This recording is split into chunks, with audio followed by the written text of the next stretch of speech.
Hi, my name is Aran Chang, and today we will be discussing quality nursing home access for the elderly. The discussion topics for today will be the concern for quality nursing care for the elderly, disparities that affect the quality and access of care for the elderly, the resolution that the Affordable Care Act of Title VI, transparency and program integrity brings. And that's broken down into three different parts. Part one is improving nursing home transparency and accountability with the disclosure of ownership and financial relationships, accurate information about nurse staffing, financial disclosure, improvements to nursing home compare website, standardized complaint form and complaint resolution process, compliance and ethics, quality assurance and improvement programs. Part 2 of Title VI, targeting enforcement, notification when nursing homes close, demonstration programs on cultural change and information technology, dementia and abuse prevention training, and Part 3 of Title VI, prevention of abuse and other crimes, national and state background checks on long-term care and employees, and also, last but not least, reporting a suspicious crime in a long-term care facility. The concern over quality nursing care for the elderly. There is a huge concern. More than 3 million Americans rely on services provided by nursing homes at some point during the year. 1.4 million Americans reside in the nation's approximately 15,654 nursing homes on any given day. In 2030, the baby boomers age 66 and up will number 70 million people. Most elderly who live beyond 75 or 85 years of age become frail, and at some point, they'll actually need some form of assistance. In fact, 42% of people who live to the age of 70 will spend some time in nursing home before they die. Now, this is certainly a dilemma that we're faced with right now. So let's talk about why is this important. Why is it important to provide quality nursing care for the elderly? Well, quality long-term access to care has a cost. The Congressional Budget Office estimates that expenditures on long-term care totaled more than $120 billion in 2000, with 59% of all expenses covered by the public sector.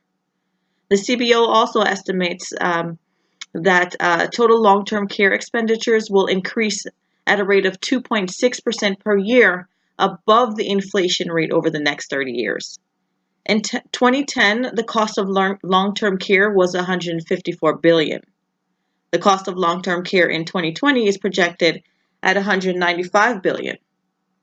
The cost of long-term care in 2030 is expected at a staggering $270 billion.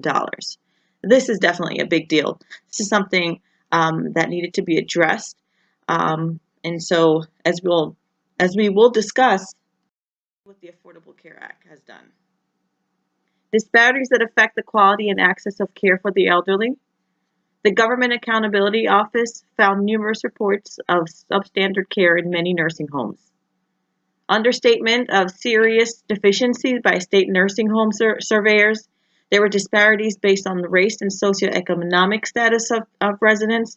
In 2000, African Americans were more likely than whites to be in nursing homes cited for deficiencies, including those causing harm or immediate jeopardy, and in homes terminated from Medicare and Medicaid. Research has also shown that minority elders are a population that is receiving a remarkably lower quality of care than their white counterparts, which is completely unacceptable from a social justice standpoint. Sanctions for harming residents were there, but not necessarily enforced. The resolution. The Affordable Care Act, otherwise known as Obamacare, Title VI, Transparency and Program Integrity, does a few things to address the concerns of the elderly population and the quality care that they receive. To address the continuing quality of care and enforcement problems, The Affordable Care Act incorporates the Nursing Home Transparency and Improvement Act of 2009. It was introduced due to the complex issues with identifying ownership, management, and financing of structures that were inhibiting regulators' ability to hold providers accountable for compliance with federal requirements. The Affordable Care Act also incorporates the Elder Justice Act and the Patient Safety and Abuse Prevention Act, which include provisions to protect nursing home residents from abuse and other crimes. This contains 3 parts. Part 1, improving nursing home transparency and accountability. Part 2 addresses targeting enforcement. And Part 3 addresses prevention of abuse and other crimes against nursing home residents. Part 1, improving nursing home transparency and accountability. The disclosure of ownership and financial relationships. This will cover accurate information about nursing staff. It also will cover the financial disclosure. It covers improvements to the Nursing Home Compare website, standardized complaint forms and resolution processes. It also covers compliance and ethics, quality assurance, and improvement programs. Disclosure of ownership and financial relationships. Section 101 of the Affordable Care Act is the keystone of the new nursing home transparency law. This law requires nursing homes to disclose detailed information about their organization's structure and entities and individuals with at least a 5% ownership interest in the real estate corporation or limited liability company. In addition, nursing homes must report individuals and entities that provide all aspects of their governance, management, administration, operations, finance, operational policies and procedures, and clinical services. This list also includes consultants and the list of officers, directors, partners, and trustees, and requires all changes in ownership to be reported within 30 days, and other changes can be reported up to 90 days. The goal of this part of the law is to hold nursing homes accountable, as evidence points to the fact that complex business structures have a negative impact on the care of residents and accountability. Accurate information about nursing staff. In 2001, congressionally authorized Health and Human Services study concluded that 97% of nursing homes did not provide a sufficient number of hours of nursing care a day. The study found that a minimum of 4.1 to 4.85 hours of combined registered nurses, licensed practical nurses, and nursing assistance care are needed on a daily basis to prevent harm to residents in critical care areas such as prevention or pressure sores and weight loss. In December 2011, CMS proposed a new reporting system that nursing homes are required to accurately complete regarding staffing.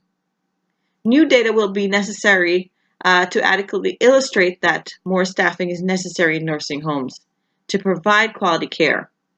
To date, there has not been any evidence of data to illustrate otherwise, which inadvertently affects Medicare and Medicaid reimbursement to nursing home. So what this is really referring to is the fact that, Medicare does have a ratio that they prescribed for nurses to patient ratio. However, they have not been able to accurately test or measure, or from a quality standpoint, I guess the methodology that really works and is accurate. So inadvertently, what happens is, since they have no data to support that, eventually reimbursement rates are suffered, as nursing homes are perhaps one of the lowest paid sectors of healthcare at this point. Financial disclosure. This was a result of a concern of the nursing home transparency and accountability in 2007 and 2008, where owners of nursing homes were taking substantial income as profits while failing to meet Medicare and Medicaid quality of care requirements.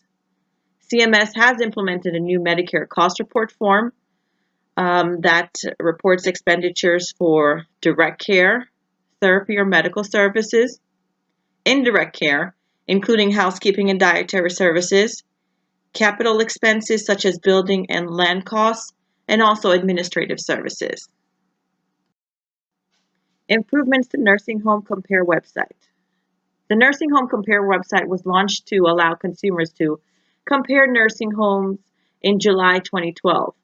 The Nursing Home 5-star quality rating system provides individuals and composite ratings for nursing homes based on residents with pressure sores, physical restraints, pain, loss of mobility, and other conditions associated with quality care. The Nursing Home Compare report reports the categories of deficiencies received by facilities. Nursing homes are required by Section 6103 of the Affordable Care Act to report this information quarterly to the state who reports to CMS. Additionally, information regarding how to process complaints, employee data, including crimes committed by employees. Standard complaint form and complaint resolution process.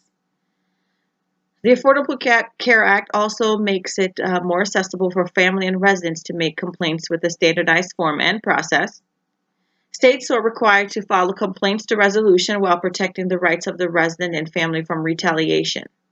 And here I have included some links to complaint resolution and compare websites where you'll be able to, you could actually take a look at that link and see the forms and the process that is involved in actually making a complaint. Compliance and ethics, quality assurance, and improvement programs. The Affordable Care Act authorizes 2 new mandatory internal compliance programs and a demonstration project to improve oversight of nursing home chains. First, nursing homes are required to establish compliance and ethics programs to prevent and detect criminal, civil, and administrative violations and promote quality by March 2013. Second, CMS was to provide nursing homes and chains with a QAPI standard focused on quality and performance improvements. The QAPI is the coordinated application of 2 mutual reinforcing aspects of a quality management system, which takes a systematic, comprehensive, and data-driven approach to maintaining and improving safety and quality in nursing homes while involving all nursing home caregivers in practical and creative problem solving. The QAPI has 5 elements. Element 1 includes the design and scope, 2, governance and leadership, 3, feedback, data systems and monitoring, element 4, performance improvement projects, and 5, the systematic analysis and systematic action. Part 2, targeting enforcement.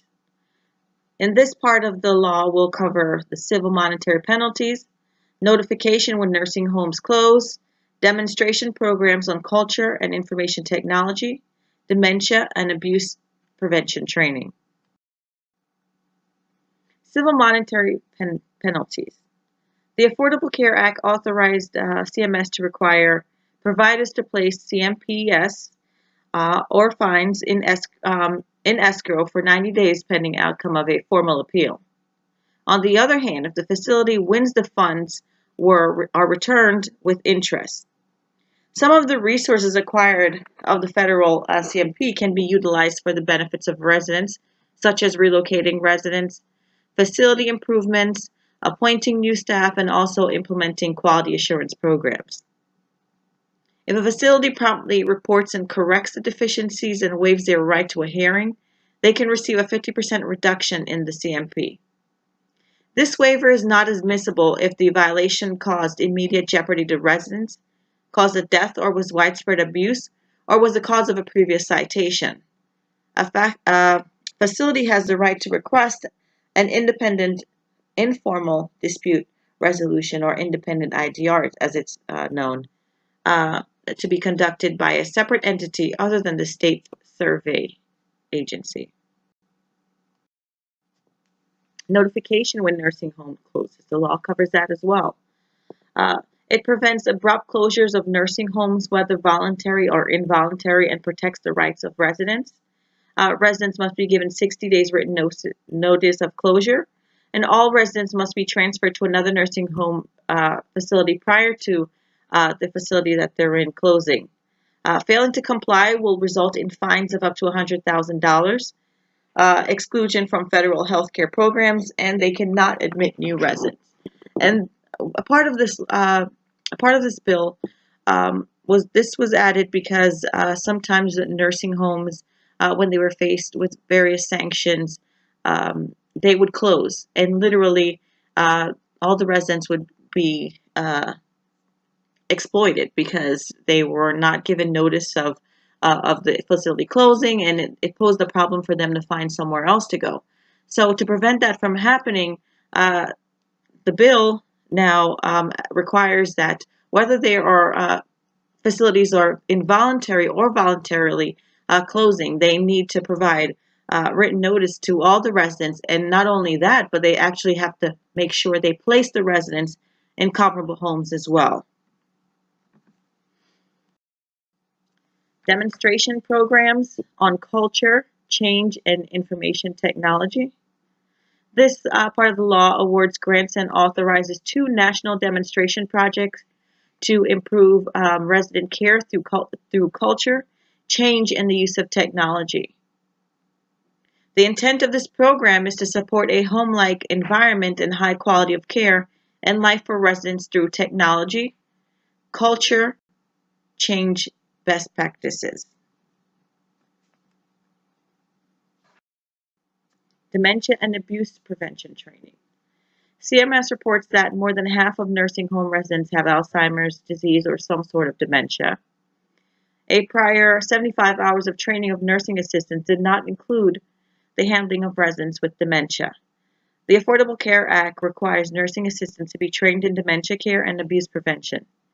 CMS has developed a Medicare and Medicaid nursing home 6-hour curriculum called Hand in Hand, and what it does is really teach the nursing assistants how to deal with patients with dementia or Alzheimer's, and how to appreciate them, and actually and how to respect them as well.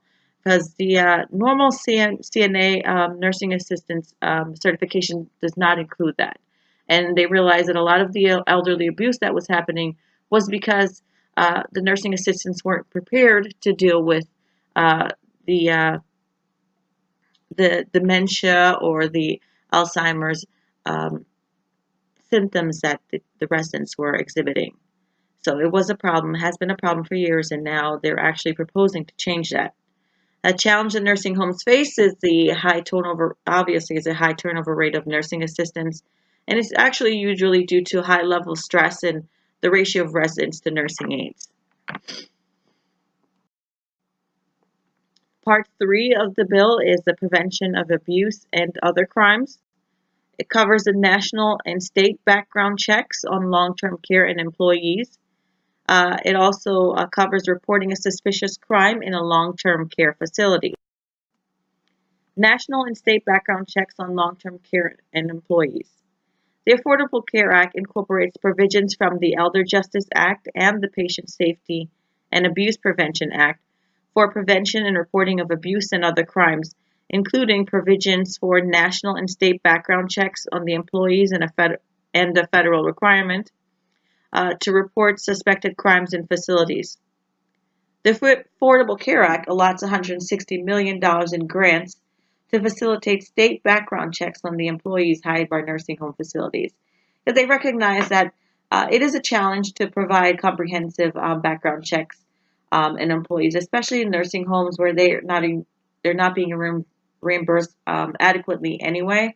So they know that there's also a dire stress on the states, and so this grant allows facilities to be able to provide the provisions to actually do a comprehensive criminal background check, which includes the federal and state history records and abuse registries, to prevent nursing homes from hiring people who have a history of abuse of the elderly in some way, shape, or form. reporting a suspicious crime in a long-term care facility. Nursing homes are required under the OBRA 87 to report abuse of residents to the state survey agency, and survey agencies must adhere to strict timelines when processing and investigating complaints, but no federal requirement for nursing administrators to report crimes to local law enforcement. The Affordable Care Act stipulates that owners, operators, employees, managers, agents, and contractors of long-term care facilities that receive at least $10,000 in federal funds must report any reasonable suspicion of a crime against a resident to the state survey agencies and local law enforcement agencies.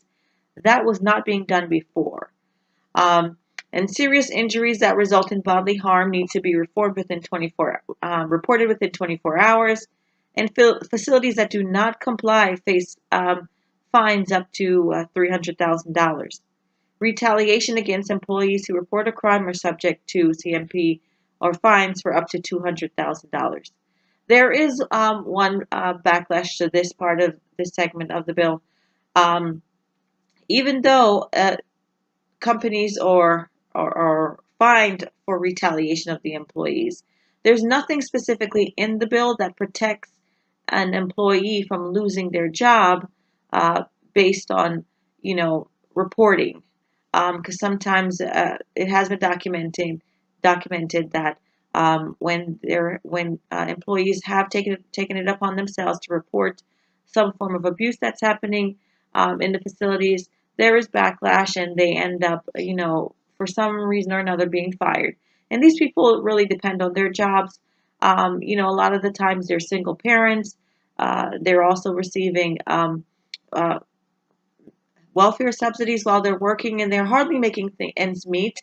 So if we want this to really work, we have to be able to provide support services for these people. Otherwise, they won't want to report any kind of suspicious crime or suspicious behavior if they're not protected. I mean, what's the point anyway, right?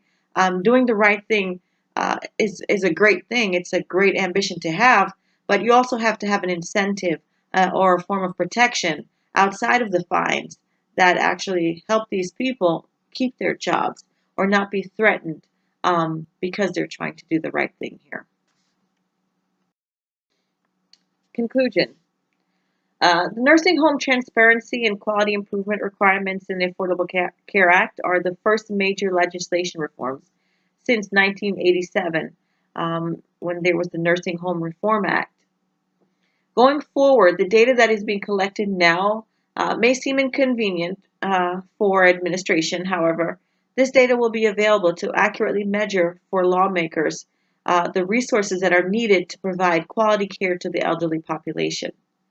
The Affordable Care Act initiatives are expected to have a substantial impact on improving the transparency of nursing homes and their accountability for the quality of care they provide for the elderly. I do believe that the Affordable Care Act is not the end-all, or at least this segment of it is not the, end-all of all elderly issues, but I do believe that it is a turn in the right direction. And I do believe that most of the provisions that I've covered under Title VI have really great merit, and I believe that if they're executed properly as they've been laid out, there's promise that it will provide good quality of and access to health care for the elderly. Cost is always a barrier, and that's something that hopefully after data is being used and measured, they will reconsider and allow more funding into the elderly care programs, specifically for quality care programs. As we move, our healthcare industry is growing towards quality care, and thus I believe our elderly population deserve quality care as well. Thank you for your time and have a great day. This is the conclusion of this presentation.